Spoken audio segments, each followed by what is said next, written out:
നല്ല കാലാവസ്ഥയാട്ടാ. മഴ എന്ന് പറഞ്ഞു കഴിഞ്ഞാൽ എൻ്റെ പൊന്നു മക്കളെ എന്തൊരു മഴയാണ് പെയ്യുന്നത്.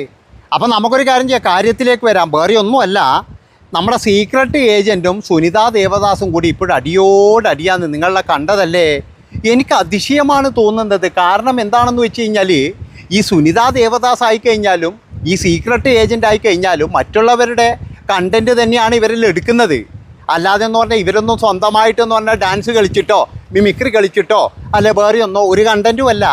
ഇവരൊക്കെ എന്ന് പറഞ്ഞു കഴിഞ്ഞാൽ വല്ലവനെയും പിടിച്ചിട്ട് ചട്ടിയിലിട്ട് വറക്കാൻ തന്നെയാണെന്ന് നോക്കല്. അതിൻ്റെ ഇടയിലാണ്, നിങ്ങൾക്ക് ഓർമ്മയുണ്ടോയെന്ന് അറിയില്ല, നമ്മളെ മുതുകാടുണ്ടല്ലോ, മജീഷ്യൻ മുതുകാട്, അങ്ങേരെ രണ്ടുപേരും കൂടി കാലും കയ്യും പിടിച്ചു കൊണ്ട് വന്നിട്ട് വലിയൊരു ചട്ടിയിൽ കിടത്തിയിട്ട് സുനിതാ ദേവദാസ് ഇവിടുന്ന് അങ്ങോട്ട് വിളക്കി, നമ്മളെ സീക്രട്ട് ഏജൻ്റ് ആയിരുന്നു ഇങ്ങോട്ട് വിളക്കിയായിരുന്നു. അതായത് ഈ രണ്ട് പേരും ചേർന്നിട്ട് എന്ന് പറഞ്ഞു കഴിഞ്ഞാൽ നല്ല രീതിയിൽ എന്ന് പറഞ്ഞാൽ ഈ ഒരു മനുഷ്യനാ, അതായത് നമ്മുടെ മുതുകാടിനാ എങ്ങനെയൊക്കെ ഇല്ലാതാക്കാൻ നോക്കി അങ്ങനെയൊക്കെ അവർ നോക്കിയിട്ടുണ്ട് എന്നുള്ളതാണ്. അങ്ങനെയൊക്കെ നോക്കിയ ടീമുകൾ ഇപ്പോഴും രണ്ട് പേരും വന്നിട്ട് അപ്പുറത്തൊന്നും ഇപ്പുറത്തൊന്നും പറയുന്നത് എന്താണെന്നറിയാം, നീ എന്തിനാടാ ഓനെ പറ്റിയിട്ട് ഇങ്ങനെ പറയുന്നത്, നീ എന്തിനാടാ ഓനെ പറ്റിയിട്ട് ഇങ്ങനെ പറയുന്നത്. ഞാൻ പറയാ, രണ്ട് പേരെന്ന് പറഞ്ഞു കഴിഞ്ഞാൽ പൈസ ഉണ്ടാക്കാൻ വേണ്ടിയിട്ട് തന്നെയാണ്, അല്ലാതെ വേറെ ഒന്നിനും ജനനന്മക്ക് വേണ്ടിയിട്ടൊന്നുമല്ല ഇവരൊന്നും വീഡിയോ ചെയ്യുന്നത്. സുനിതാ ദേവദാസ് എന്താ ജനനന്മക്ക് വേണ്ടിയിട്ട് വീഡിയോ ചെയ്യുന്ന, അല്ല അരിയണ്ണൻ എന്താ ജനനന്മക്ക് വേണ്ടി വീഡിയോ ചെയ്യുന്നതാ, അല്ല ഇവരാർക്കെങ്കിലും പോയിട്ട് ചാരിറ്റി കൊടുക്കാൻ വേണ്ടി വീഡിയോ ചെയ്യുന്നതാ. എന്നാൽ പിന്നെ 10-15 ലക്ഷം കിട്ടുന്നതല്ലേ ഇവർക്കെല്ലാം. അങ്ങനെയാണ് പറയപ്പെടുന്നത്, കരക്കാർ പറയുന്നത്, എനിക്കറിയില്ലായിരുന്നു. അങ്ങനെയാണെങ്കിൽ ഇവർക്കെല്ലാം ഒരു കാര്യം ചെയ്തുകൂടെ, എന്നാൽ എല്ലാവർക്കും കൂടിയിട്ട് ഒരു 2 ലക്ഷം റുപ്യ അങ്ങോട്ട് കൊടുത്തൂടെ, ആ ഉപയിതെല്ലാം കൊടുക്കുന്ന പോലെ കൊടുത്തൂടെ. എന്നാൽ ഇവരാരെങ്കിലും 10 പൈസ ഏതെങ്കിലും ഒരു പാവപ്പെട്ടവന് കൊടുക്കുന്നുണ്ടോ? ഒരിക്കലും കൊടുക്കത്തില്ല. പക്ഷേ കൊണയടിക്കാമെന്ന് പറഞ്ഞു കഴിഞ്ഞാൽ രണ്ട് പേരെന്ന് പറഞ്ഞാൽ അങ്ങോട്ടും ഇങ്ങോട്ടും മിടുക്കരാണ്. ഇതിപ്പോഴും എനിക്കൊരു സംശയം എന്താണെന്നറിയാം, ഇവർക്ക് മൈലേജിന് വേണ്ടിയിട്ട് ഇവർ രണ്ടും കൂടിയിട്ട് ഉണ്ടാക്കിയ ഒരു സംഭവമാണ് എന്നുള്ളൊരു സംശയമുണ്ട് എനിക്ക്. കാരണം അങ്ങനെയും ചെയ്യും. ഇവിടെ എന്ന് പറഞ്ഞു കഴിഞ്ഞാൽ കുറച്ച് നമ്മുടെ ഇതൊക്കെ കുറയുമ്പോൾ നമ്മൾ ചെയ്യുന്നൊരു പരിപാടി എന്താ വെച്ചാൽ മറ്റവനും ഇവനെയും പിടിച്ചിട്ട് നമ്മൾ നല്ലോണം തെറി പറയല്ലേ. ഇവിടെ മുതുകാട് എന്ന് പറയുന്ന ഒരു മനുഷ്യനെ തകർക്കാൻ വേണ്ടിയിട്ട് ഇവർ എത്രമാത്രം ജോലി ചെയ്തിട്ടുണ്ട്. ആ മുതുകാട് എന്ന് പറയുന്ന മനുഷ്യനെ തകർക്കാൻ ഒരു 10-20 ദിവസം കണ്ടിന്യൂ ആയിട്ട് വീഡിയോ ചെയ്തിട്ടില്ലേ. ഓരോ ആൾക്കാരെയും കൊണ്ട് ഇവർ ഓരോ ഇൻ്റർവ്യൂ എടുത്തിട്ടില്ലേ. എന്നിട്ട് എന്താ സംഭവിച്ചത്? മുതുകാടെന്താ അങ്ങ് പേടിച്ചിട്ട് ഓടിക്കളഞ്ഞ, മുതുകാടെന്താ അങ്ങ് മറ്റേ ഇവരെയും പേടിച്ചിട്ട് ആ സ്ഥാപനവും പൂട്ടിയിട്ട് ഓടിക്കളഞ്ഞ. എന്താ തെളിവ് കിട്ടിയില്ലേ നിങ്ങൾക്ക്? നിങ്ങളത് പൂട്ടിക്കെന്ന് പറഞ്ഞ് നടന്നാണ് മുതുകാടിന് അങ്ങ് മൂക്കിൽ വലിച്ച് കയറ്റുമെന്ന് പറഞ്ഞിട്ട് നടന്നിട്ട് എന്താ നിങ്ങൾക്ക് തെളിവ് കിട്ടിയില്ലേ? എന്തിനാടോ ഇങ്ങനെ രണ്ടുപേരും ചേർന്നിട്ട് അങ്ങോട്ടും ഇങ്ങോട്ടും തീട്ടംപാരി എറിയുന്നത്? കാരണം രണ്ടാൾക്കും ഒരേ സ്റ്റാൻഡേർഡ് തന്നെയാണ്. അല്ലാതെ ഞാൻ വലിയ കൊണയടിയാന്ന്, നീ ചെറിയ കൊണയടി, അതൊന്നുമില്ല. രണ്ട് പേരെന്ന് പറഞ്ഞു കഴിഞ്ഞാൽ ഇത് ഒരേ തണ്ടിൽ പോണ്ടിയാന്ന് മനസ്സിലാക്കാറുന്ന്. ഇതിൻ്റെ ഇടയിൽ എന്നിട്ട് പുഴുക്കുത്തു പോലെ രണ്ടാളും വന്നിട്ട് അങ്ങോട്ടും ഇങ്ങോട്ടും എൻ്റെ കൂട്ടുകാരൻ, നിൻ്റെ കൂട്ടുകാരൻ, ദേവദാസി, അല്ലെങ്കിൽ ഇവനെ പോലെ ഒരു ചെറ്റ, എന്തൊരു വർത്താനാണെന്നോ നിങ്ങൾ പറയുന്നത്. നിങ്ങൾ രണ്ടുപേരും ആ മുതുകാട് എന്ന് പറയുന്നവനോട് ചെയ്തതിൻ്റെ ശാപാടോ നിങ്ങൾ അനുഭവിക്കുന്നത്. ഇതിലാരും നല്ലവരില്ല. സുനിതയായി കഴിഞ്ഞാലും ശരി, അരിയണ്ണനായി കഴിഞ്ഞാലും ശരി, രണ്ടാളും നല്ലതാണെന്നൊന്നും ഞാൻ പറയുന്നില്ല. ഡോളറിന് വേണ്ടിയിട്ട് എന്ന് പറഞ്ഞു കഴിഞ്ഞാൽ അവർ മുതുകാടിൻ്റെ പേടി കയറി, അത്രയേ ഉള്ളൂ. മുതുകാട് പൂട്ടിയിട്ട് പോകുന്ന ഇവർ വിചാരിച്ചത്. അല്ല, മുതുകാടിനൊന്നും സംഭവിച്ചിട്ട് കാണുന്നില്ല. നിങ്ങൾ ഈ വീഡിയോ കണ്ടിരിക്കുന്ന ആരെങ്കിലും പറയോ മുതുകാടിന് എന്തെങ്കിലും സംഭവിച്ചിട്ടുണ്ടോ?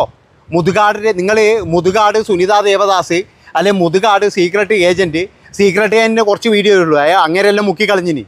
പക്ഷേ ഇപ്പോഴും നമുക്ക് കിട്ടും മുതുകാട് സുനിതാ ദേവദാസ് എന്ന് പറയുന്ന അടിച്ച് നോക്കിക്കഴിഞ്ഞാൽ ആ ഒരു വ്യക്തിയെ പൂട്ടാൻ വേണ്ടിയിട്ട് ഇവരെന്തൊക്കെ പ്രചരണങ്ങൾ, എവിടെ നിന്നൊക്കെ ആളെ കൊണ്ടുവന്നു, ഓരോ ദിവസവും ഓരോ ഇൻ്റർവ്യൂ അങ്ങനെയൊക്കെ നടത്തിയിട്ട് നാളെ തന്നെ ഇയാളെ ഞങ്ങൾ പൂട്ടിക്കും എന്നുള്ള തരത്തിൽ ഇയാളുടെ മാജിക് മൊമെൻ്റ് അക്കാദമി എന്തോന്നുണ്ട്, അത് പൂട്ടിക്കും എന്ന് പറഞ്ഞിട്ട് ഇവർ ആവുന്ന കളി മുഴുവൻ കളിച്ചിട്ടും അതൊന്നും സംഭവിച്ചിട്ടില്ല. അതുകൊണ്ടാണ് ഞാൻ പറയുന്നത്, ഇവർ രണ്ട് പേരിൽ ആരാ നല്ലവരെന്ന് ചോദിച്ചു കഴിഞ്ഞാൽ നമ്മളിത് എന്ത് ഉദാഹരണമാണ് പറയുക. കാരണം എന്താ വെച്ചാൽ രണ്ടാളുടെയും ലക്ഷ്യം എന്ന് പറഞ്ഞു കഴിഞ്ഞാൽ മറ്റുള്ളവരുടെ എന്തെങ്കിലും ഇതുണ്ടെങ്കിൽ എടുത്ത് ചവച്ച് തുപ്പുക എന്നുള്ളതാണ്. അല്ലാതെ സ്വന്തമായിട്ട് ഇവരൊന്നും വലിയ കണ്ടൻറ്റ് കൊണ്ടുവരുമോ അല്ലെങ്കിൽ വേറെ എന്തെങ്കിലും ചെയ്യുമോ? അങ്ങനെയാണെങ്കിൽ സുനിതയ്ക്ക് എന്ത് ചെയ്യണം എന്ന് വെച്ച് കഴിഞ്ഞാൽ വല്ല മോഹിനിയാട്ടോ, ഇല്ലെങ്കിൽ വേറെ എന്നാ പറയണ്ടേ ഒരു മറ്റേ നാടോടി നൃത്തം, ഇങ്ങനെ എന്തെങ്കിലും. സീക്രട്ട് ഏജൻ്റ് ആണെങ്കിൽ വല്ല മിമിക്രിയോ അങ്ങനെ എന്തെങ്കിലും കൊണ്ടുവന്ന് കാണിക്കുകയാണെങ്കിൽ നിങ്ങളെ കണ്ടൻറ്റാണ്. അല്ല, നിങ്ങൾ അങ്ങോട്ടും ഇങ്ങോട്ടും പറയുന്നത് ഞാൻ ഇങ്ങനെ കണ്ടൻറ്റ് എടുക്കും, ഞാൻ ഇങ്ങനെ കണ്ടൻറ്റ് എടുക്കും. നിങ്ങൾക്കൊക്കെ കിട്ടിയൊരു ബലി എന്താണെന്നറിയാം. അതായത് ചില ആൾക്കാർ പരാതി പറയാൻ വരുമ്പോൾ നിങ്ങൾ ഡീസൻ്റാന്ന് വിചാരിച്ചിട്ട് അവന്മാർ എന്ത് ചെയ്യുന്നറിയാം, ഉള്ളത് തേച്ചും അങ്ങ് പറയും. അത് കഴിഞ്ഞാൽ എന്ത് ചെയ്യും നിങ്ങളെന്നറിയാം, പോയിട്ട് എന്ത് ചെയ്യുന്ന വെച്ചാൽ ഇത് തേച്ചു എടുത്തിട്ട് സോഷ്യൽ മീഡിയയിലിടും. അതാണ് ജനങ്ങൾക്ക് പറ്റുന്നൊരു തട്ട് എന്ന് പറഞ്ഞു കഴിഞ്ഞാൽ. ഇപ്പം നമ്മളോടെല്ലാം വന്നിട്ട് പല ആൾക്കാരും പരാതി പറയാണ്ട്, പക്ഷേ അവൻ്റെ ഒന്നും പേരോ അല്ലെങ്കിൽ വേറെ എന്തെങ്കിലും വെളിപ്പെടുത്തേണ്ടെങ്കിൽ തന്നെ എന്ന് പറഞ്ഞ് ഒരിക്കലും വെളിപ്പെടുത്തൂല. കാരണം എന്താ വെച്ചാൽ എൻ്റെ ചാനലിലൂടെ ഞാൻ വെളിപ്പെടുത്തത്തില്ല, അത് ഉറപ്പാന്ന് പറഞ്ഞ്. എന്നെ ഒരുപാട് ആൾക്കാർ ഫോൺ ചെയ്യാറുണ്ട്. ഇന്നലെ തന്നെ ഇപ്പോഴും എന്ന് പറഞ്ഞു കഴിഞ്ഞാൽ പല ആൾക്കാരും വന്നിട്ട് എൻ്റെ പൊന്നു ചേട്ടാ ഇവരെന്നാ ഇങ്ങനെ സംസാരിക്കുന്നത്, ഇവർ രണ്ടുപേരും ഒരുമിച്ചല്ലേ ആ മുതുകാടിനെ തകർക്കാൻ വേണ്ടി ഇന്നത്, അതിൻ്റെ തെളിവ് ഞാൻ തരാൻ ചേട്ടാ എന്നൊക്കെ പറഞ്ഞ് കുറേ ആൾക്കാർ എന്നെയും കോൾ ചെയ്യുന്നുണ്ട്. ഞാൻ പറഞ്ഞു വേണ്ട മക്കളെ, അമ്മാതിരി തെളിവ് വേണ്ട. കാരണം എന്താ, എനിക്ക് നിങ്ങളെ അറിയില്ല, നിങ്ങൾക്ക് എന്നെ അറിയില്ല, ഈ തെളിവെല്ലാം നിങ്ങൾക്ക് എങ്ങനെ കിട്ടിയെന്നും അറിയില്ല. അതുകൊണ്ട് തന്നെ എന്ന് പറഞ്ഞു കഴിഞ്ഞാൽ അങ്ങനെയുള്ള തെളിവുകൾ നിങ്ങൾ ആർക്കും കൊടുക്കണ്ട. നിങ്ങൾക്ക് എന്തെങ്കിലും അനുഭവം ഉണ്ടെങ്കിൽ അത് നിങ്ങൾ വന്ന് പറഞ്ഞോ. എന്നേ പറഞ്ഞു ഇല്ല ചേട്ടാ ഞങ്ങൾക്ക് അനുഭവമില്ല, വേറെ ആൾക്കാർക്കൊക്കെ അനുഭവം വന്ന്. അതുകൊണ്ടാണ് ഞാൻ പറയുന്നത്, ഇവരൊക്കെ എന്ന് പറഞ്ഞു കഴിഞ്ഞാൽ മുതുകാടിൻ്റെ പെരടിക്കും അല്ലെങ്കിൽ വേറെ ഒരാളുടെ മുതുകാടിൻ്റെ ശാപം തന്നെയാണ് നിങ്ങൾക്ക്. അതായത് മുതുകാടിൻ്റെ ശാപം വിട്ടു പോകത്തേയില്ല. മുതുകാടൊന്ന് മിണ്ടാതിരുന്നതെന്ന് പറഞ്ഞാൽ നിങ്ങളെയൊക്കെ വാക്ക് കേട്ടിട്ട് നമ്മളൊക്കെ എന്തെല്ലാം പറഞ്ഞിട്ടുണ്ട് അറിയാം. ആ പാപം മുതുകാടിനെ നിങ്ങളൊന്ന് ആലോചിച്ച് നോക്കറായിരുന്നു. ഈ രണ്ട് രാജാക്കന്മാരിങ്ങനെ ഓരോ ദിവസവും വന്നിട്ട് ഇങ്ങനെ മുതുകാടിനെതിരെ എന്ന് പറഞ്ഞ് കുറേ ഫാമിലീനെയും കുറേ പെണ്ണുങ്ങളെ എല്ലാം ഇങ്ങനെ കൊണ്ട് നിർത്തും. എന്നിട്ട് ഇവരങ്ങ് ഇൻ്റർവ്യൂയാ, ഇവരങ്ങ് ജഡ്ജിമാരാണ്. ഇവർ സോഷ്യൽ മീഡിയയിൽ അങ്ങ് വധിക്കുകയാണ്, സോഷ്യൽ മീഡിയയിൽ അങ്ങ് ഇവരങ്ങ് വിധി പ്രസ്താവിക്കുകയാണ്. എന്താ പറയുന്നത്, എന്താ മുതുകാട് അങ്ങനെ ചെയ്തു ഇങ്ങനെ ചെയ്തു, അയാൾ യോഗ്യനല്ല, അത് തെച്ചും പൊരിച്ച് പൂട്ടണം. ഞാനിപ്പോൾ ഇന്നും കൂടി കണ്ടു, ഇതിൻ്റെ ബൂട്ടിയൊന്നും ഞാൻ ഇന്ന് അന്വേഷിച്ച് പോയിട്ടായിരുന്നു. അല്ല ഇത്രയൊക്കെ മുതുകാടിനെ പറഞ്ഞിട്ട് അതിനെന്തെങ്കിലും സംഭവിച്ചിട്ടുണ്ടോ, അയാൾക്ക് എന്തെങ്കിലും സംഭവിച്ചിട്ടുണ്ടോ? ഒരു തേങ്ങാക്കൊലി അങ്ങേർക്ക് സംഭവിച്ചിട്ടില്ല. മനസ്സിലാക്കണം നിങ്ങൾ, ഇവർ നല്ല രീതിയിൽ എന്ന് പറഞ്ഞു കഴിഞ്ഞാൽ അയാളെ കൊണ്ട് ഡോളർ വാരിയിട്ടുണ്ട്. അതായത് മില്യൺ കണക്കിന് വ്യൂസ് ഇവർക്ക് കിട്ടിയിട്ടുണ്ട്. എന്തിൻ്റെ അടിസ്ഥാനത്തിലാണെന്ന് എനിക്ക് മനസ്സിലാകുന്നില്ല. ആരെങ്കിലും വന്ന് എന്തെങ്കിലും പറയുമ്പോൾ അതിൻ്റെ അകത്ത് എന്തെങ്കിലും എന്നാൽ പിന്നെ ശരി, നിങ്ങൾ പറഞ്ഞതെല്ലാം മുതുകാടിനെ പറ്റിയിട്ട് പറഞ്ഞതെല്ലാം സത്യം തന്നെയാണ്. എന്നിട്ട് എന്തോ നിങ്ങൾക്ക് അയാൾക്കെതിരെ ഒരു കേസ് കൊടുക്കാനോ ഇല്ലെങ്കിൽ ആ സ്ഥാപനം പൂട്ടിക്കെട്ടാനോ എന്തുകൊണ്ട് നിങ്ങൾക്ക് കഴിഞ്ഞില്ല? ഒന്ന് പറ, എന്തുകൊണ്ട് കഴിഞ്ഞില്ല? ആ ഒരു മറുപടി മാത്രം തന്നാൽ മതി. അതായത് മുതുകാടിനെ പറ്റി നിങ്ങൾ ഇത്രയും മോശമായിട്ട് പറഞ്ഞിട്ടും അങ്ങേര് നിങ്ങളെപ്പറ്റി നിങ്ങൾക്കെതിരെ എവിടെയും കംപ്ലയിൻറ്റ് കൊടുത്തിട്ടില്ല. നിങ്ങൾക്ക് പോയിട്ടൊരു കംപ്ലയിൻറ്റ് കൊടുത്തുകൂടായിരുന്നോ?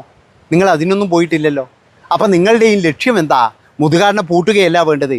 ഇച്ചിരി ഡോളർ മുതുകാടിനെ പറഞ്ഞു കഴിഞ്ഞാൽ ഞങ്ങളെ പോറ്റിലും വരും. അപ്പോൾ സുനിത ദേവദാസും അതുപോലെ തന്നെ എന്ന് പറഞ്ഞാൽ സീക്രട്ട് ഏജൻറ്റും യോജിച്ചിട്ട് തന്നെയാണ് ആ പാവത്തിനെ തകർക്കാൻ നോക്കിയതെന്ന് ഞാൻ പറഞ്ഞത്. എന്താ വെച്ചാൽ നിങ്ങൾ ഈ രണ്ടാളും മർത്തം എന്ന് പറഞ്ഞ വീഡിയോയിലായിരുന്നു അന്നത്തെ പണിയാടുന്നത്. അതുകൊണ്ട് രണ്ടാളും അങ്ങോട്ടും ഇങ്ങോട്ടും ദേവദാസിന്നോ അല്ലെങ്കിൽ വേറെ എന്തെങ്കിലും പേരോ ഒന്നും വിളിച്ചിട്ട് കാര്യമില്ല. കാരണം എന്താണെന്ന് വെച്ചാൽ നിങ്ങൾ രണ്ടുപേരും നമ്മളെ ചെയ്യുന്നത് പോലെ തന്നെ. പിന്നെ നമ്മളെല്ലാം ചെറുത്, നമ്മളൊക്കെ ആരെങ്കിലും ഇട്ട് കയറുന്ന എല്ലും കഷ്ണം ഭക്ഷിക്കുന്നവർ. പക്ഷേ നിങ്ങളങ്ങനെയല്ല. നിങ്ങൾക്കെന്ന് പറഞ്ഞു കഴിഞ്ഞാൽ നല്ല ബിരിയാണിയാന്ന് കൊണ്ടുതരും നിങ്ങളെ മുന്നിലേക്ക് ആൾക്കാർ. ആ ബിരിയാണി തിന്ന് എമ്പക്കവും വിട്ടിട്ടാണ് നിങ്ങൾ ചെയ്യുന്നത് പരിപാടി. അത് മനസ്സിലാക്കണം അടുത്ത്. എന്നിട്ട് നിങ്ങളൊക്കെ പറയുന്ന ഒരു ന്യായീകരണം, ഞങ്ങളെന്താ നിങ്ങൾ അത് ചെയ്യരുത് ഇത് ചെയ്യരുത്. പിന്നെ വേറൊരു കാര്യം കൂടി പറയാം, നമ്മൾ ഒരുത്തൻ്റെ അടുക്കളയിൽ പോയിട്ട് എന്ന് പറഞ്ഞാൽ രഹസ്യങ്ങൾ ഇങ്ങനെ തോണ്ടിക്കൊണ്ടുവരുന്നൊന്നുമില്ല. അവരൊക്കെ പറഞ്ഞ് ഈ സോഷ്യൽ മീഡിയയിൽ പറയുന്ന സംഭവങ്ങൾ മാത്രം നമ്മൾ എടുക്കുന്നത്. അല്ലാതെ NRDൻ്റെ വീട്ടിൽ പോയിട്ട് ഇങ്ങനെ നോക്കാനൊന്നും നമുക്കറിയില്ലായിരുന്നു. മനസ്സിലായ? നന്ദി, നമസ്കാരം. നിങ്ങൾക്ക് ഇതിൻ്റെ അകത്ത് എന്തെങ്കിലും സത്യം ഉണ്ടെങ്കിൽ നിങ്ങൾ ഇതിനൊരു കമൻറ്റ് ചെയ്യണം. അതായത് മുതുകാടിനെ പറഞ്ഞത് നിങ്ങൾ കേട്ടിട്ടുണ്ടെങ്കിൽ നിങ്ങളെല്ലാവരും കൂടിയിട്ട് ഇതിനൊരു ഓരോ കമൻറ്റ് എനിക്ക് ചെയ്യണമായിരുന്നു, നിർബന്ധമായിട്ട് പറഞ്ഞു. നന്ദി, നമസ്കാരം.